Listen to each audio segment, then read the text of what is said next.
In 1968, a 15-year-old girl who was handicapped went to a carnival sideshow in North Carolina. She came face to face with an attraction whose deformity was not unlike her own. Deeply offended, she began a campaign to close down sideshows and ban the exhibiting of deformed humans. The young woman set off a firestorm in the press, mostly in support of her cause.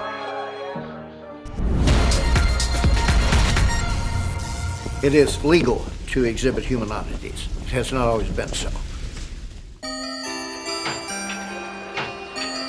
After World War II, the carnival began to change.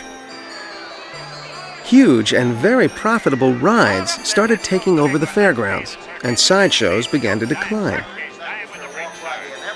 But the change was not merely an economic one. Words like handicapped were now being used to describe those who were born different, and attitudes about exhibiting them began changing too. People want to see freaks because they want to see something so other and so different that against it they can define themselves as being normal, right? But the thing has a dark underside. There's an ambivalence in the whole thing because in the end, I think also everybody begins feeling this terrifying sense that there is no such thing as normal. Soon, this ambivalence would rise to the surface and explode. In 1968, a 15-year-old girl who was handicapped went to a carnival sideshow in North Carolina. She came face to face with an attraction whose deformity was not unlike her own. Deeply offended, she began a campaign to close down sideshows and ban the exhibiting of deformed humans. The young woman set off a firestorm in the press, mostly in support of her cause. In the end, the sideshows were allowed to open, at least for the time being. The sideshow won the battle, but it had begun to lose the war. Ironically, the movement to liberate the handicapped went after one of the few places where some had found work. I talked to a lot of the people who at the time were considered do-gooders. They wanted to release these poor people who were imprisoned. All we were doing was earning a living, and a much better living than most of them were earning. But still, they couldn't see that. No, you mustn't show this little girl because she has no legs, and you mustn't show this man because he has no arms. Why? I don't understand it. I really don't. This is one of the very last performances of the But the genie was out of the bottle. More and more local and state laws forbid the exhibition of human oddities. And where it was legal, it was increasingly frowned upon. Meanwhile, in the 60s, the word freak was gaining a groovy new meaning in the popular idiom. For the first time in history, I guess, people who would have been judged normal by ordinary criteria began calling themselves freaks. They also decided that one didn't necessarily have to be born a freak or not a freak. One could freak out. What's more, freaks were embraced by the counterculture, at least symbolically, showing up everywhere from comics to B-movies. There are only two kinds of freaks, ladies and gentlemen. Those created by God and those made by man.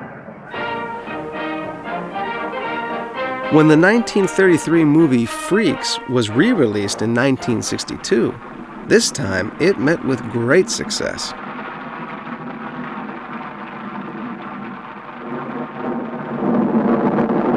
But at the same time, sideshows themselves were vanishing. Apparently, the public was more comfortable with freaks in movies and art than in person. When Leslie Fiedler's groundbreaking book was released in the 70s, it far outsold all 19 of his previous works. Instead of living through the real experience of standing in the presence of freaks, people want to talk about what that experience meant. And that's what I'm doing now. I feel a little guilty about it. Exhibiting unusual people was no longer fully acceptable. For the first time, the so-called working acts took over the stage. Hey, look what I got! This is a man that we call the human balloon.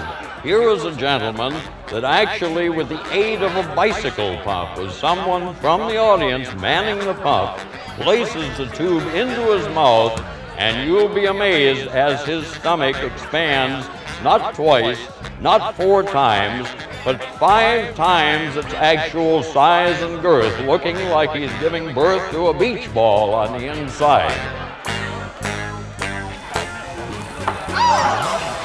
The bed of nails. The snake charmer. People who eat things you just shouldn't eat. Contortionists. Blockheads. Bear boxers. And a few acts so bizarre, there's just no name for them. The working acts. They take training, skill, and frequently, a lot of guts. The human volcano is probably my largest act. I've done that quite a bit. It's a very dangerous act, but I don't think it's any more dangerous than driving a car. Unless, of course, something goes wrong. It was a breezy summer night. D.C. Collins had performed the human volcano 1,000 times without a mishap. Of course, he is playing with fire. I started juggling my torches, and then I blew a very large fire, which I followed with 3 small blasts of fire. And I thought it went quite well. And I'm looking down at the people, and they're looking at me with an awe that I've never seen before.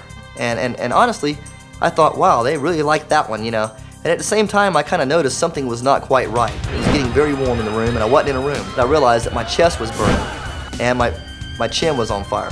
And the sides of my face were catching because gasoline had blown back on my face is what had happened. I rushed off the stage, ran through my tent, flaming all the way, grabbed the towel, extinguished myself, and then tried to contemplate just what I had done to myself. I was waiting for the ambulance to come and pick me up. My ticket seller stayed in that ticket box and turned about as many as he could turn there. What a tip we had that night. While some performers court danger for the sake of their art, others are just plain nuts. A geek is a person who, in reality or apparently, devours live animals. The great Waldo was probably the best known in his day. He was a very fashionably dressed gentleman, and he would pick up a white mouse by the tail and take an ostrich feather and dust the mouths. And then he would drop it in his mouth, swallow it, and then the mouse would come back. Nowadays, sideshows feature primarily working acts. The only problem is, there's just not that many sideshows. Oh, this is actually a Red male Stewart glove learned to swallow swords in the for working 60s a pack and worked pack. carnival sideshows for decades. But now he finds there's not much call and for it's made of daredevils. stainless steel. The sideshow is a thing of the past. You can't earn a living like this anymore. That's why I'm a show electrician. I'm a jack of all trades and master of none. Now, I've been in the business 28 years. And last year, I didn't even gross $4,000.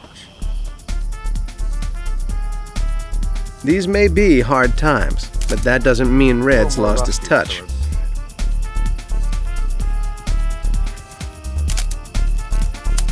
All right, now, ladies and gentlemen, I promised you one special attraction. If you would... Meanwhile, some say the working acts will survive, even if the sideshow doesn't. I doubt if the acts will ever fade away because they're always popular. The anatomical acts, the physical acts, the sword swallowing, etc., are older than time immemorial. So I believe that they will survive and go on because the public is always fascinated with them. Different venues, of course, but no, I don't see any lack of employment for good acts that do this type of performance.